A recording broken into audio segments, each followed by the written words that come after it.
برافو يا ليلى، دايما مبتسمة ونشيطة. شكرا يا فندم.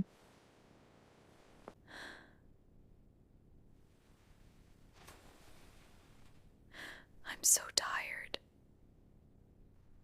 ليلى انتي شاطرة على طول، مبسوطة، عمرك ما بتزعلي خالص؟ أنا زي الفل.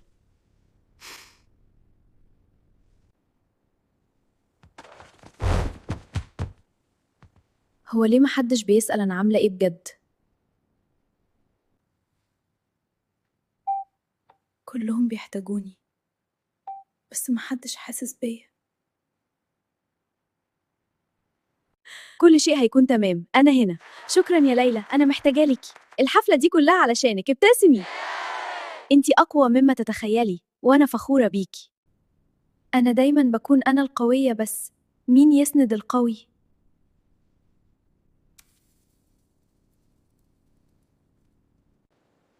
مالك النهاردة ساكتة ليه كده؟ مش دي ليلى المرحة اللي أنا أعرفها؟ لا عادي، أنا تمام. أنا تعبت إني أبان بخير طول الوقت.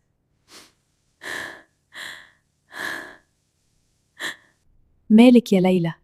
انتي مش كويسة صح؟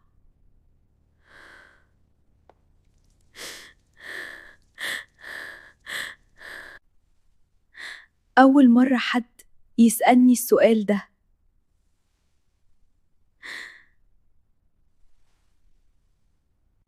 أنا كنت فاكرة القوة يعني متتكلمش.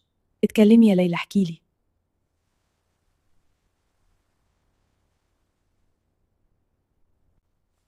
القوة إنك تعترف إنك تعبان. أنا مش عايزة أبان قوية، أنا عايزة أرتاح. هدي الملفات للمراجعة. مش قادرة أشتغل النهاردة. طيب ماشي. مش كل اللي بيضحك سعيد. بعض الناس بس اتعودت تخبي وجعها ورا ابتسامة. أحياناً أقوى قرار في حياتك إنك تختار نفسك من غير إحساس بالذنب. بطلت أجي على نفسي. أنا استاهل أرتاح زي ما بريح الناس. أنا مش زعلانة، أنا بس متضايقة شوية. متضايقة من إيه بس؟ الموضوع بسيط. بالنسبة لك بسيط، بس أنا اتضايقت. أنت بتكبري المواضيع قوي يا ليلى.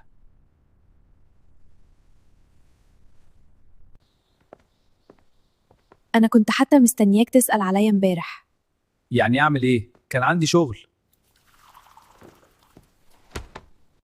كنت محتاجة منك كلمة بس. يا بنتي مش مستاهلة الزعل ده كله، أنت أوفر قوي. أنا أوفر؟ أنت اللي ما بتحسش بيا خالص. طيب خلاص. أنا بحس إني لو اختفيت مش هتلاحظ. إيه الدراما دي؟ أنت بتفكري زيادة.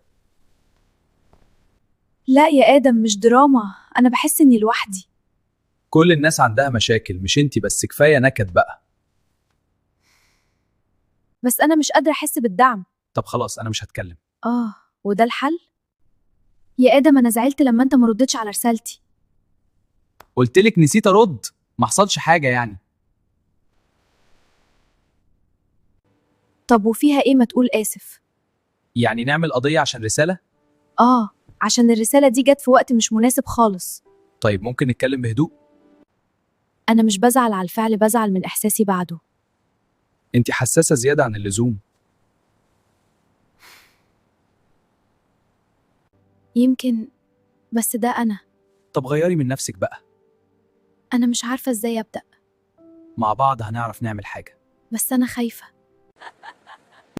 بتضحك مع أصحابك وبتسمعهم للآخر. عشان هما مش بيزعلوا على حاجات تافهة. يعني أنا تافهة يا آدم؟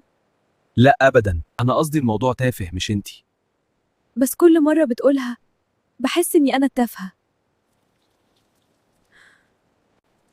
كل مرة كنت بزعل، كنت بحارب نفسي قبلك. أنا ما قصدتش أزعلك يا ليلى. السبب إنك عمرك ما حسيت بيا بجد. كنت فاكر الأمور بسيطة عن كده.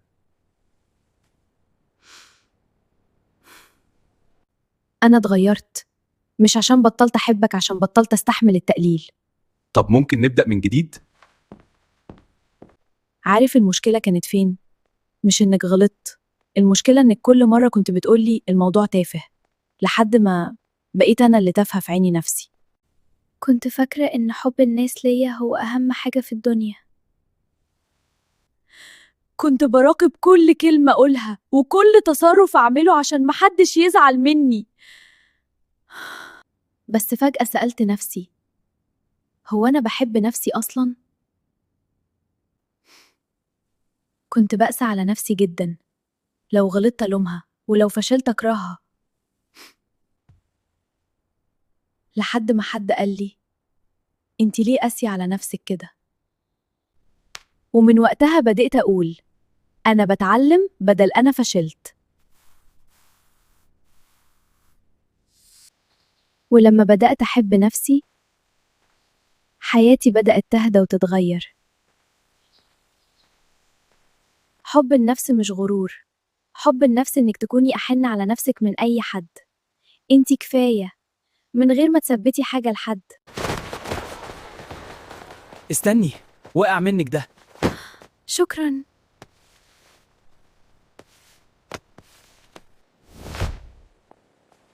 حاسس إني بقيت أستنى الوقت ده مخصوص. صدفة يعني؟ يمكن مش صدفة. في ناس بتدخل حياتك فجأة وتحس إنك عارفها من سنين. أنا سعيد قوي إني اتكلمت معاكي. الرسالة دي خلتني أضحك كتير. متشوق لما نتقابل. أنا مش عارف إمتى حصل ده، بس أنا بحبك.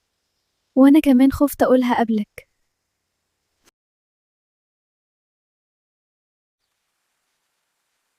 الحب مش بس لحظات حلوة،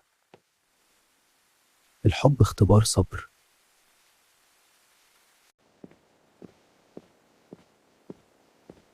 جربت أبعد ومعرفتش. وأنا استنيتك. مش كل اللي بنحبه بيكمل، بس اللي مكتوب لقلبك بيرجع لك مهما طال الطريق.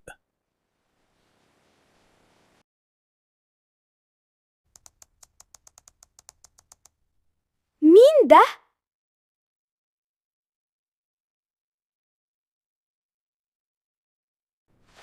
أحيانا الماضي بيرجع لك عشان يوريك الحقيقة.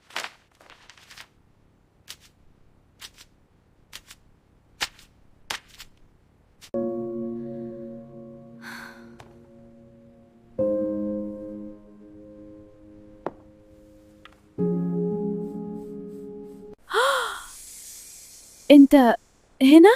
في حاجات لازم تعرفيها قبل ما يبقى متأخر. ليه بتخبي عني كده؟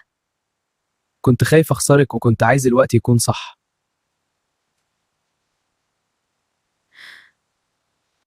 اللي مكتوب للقلب مهما طال الطريق بيرجع لك، لكن بعض الأسرار لازم تكشف أولاً.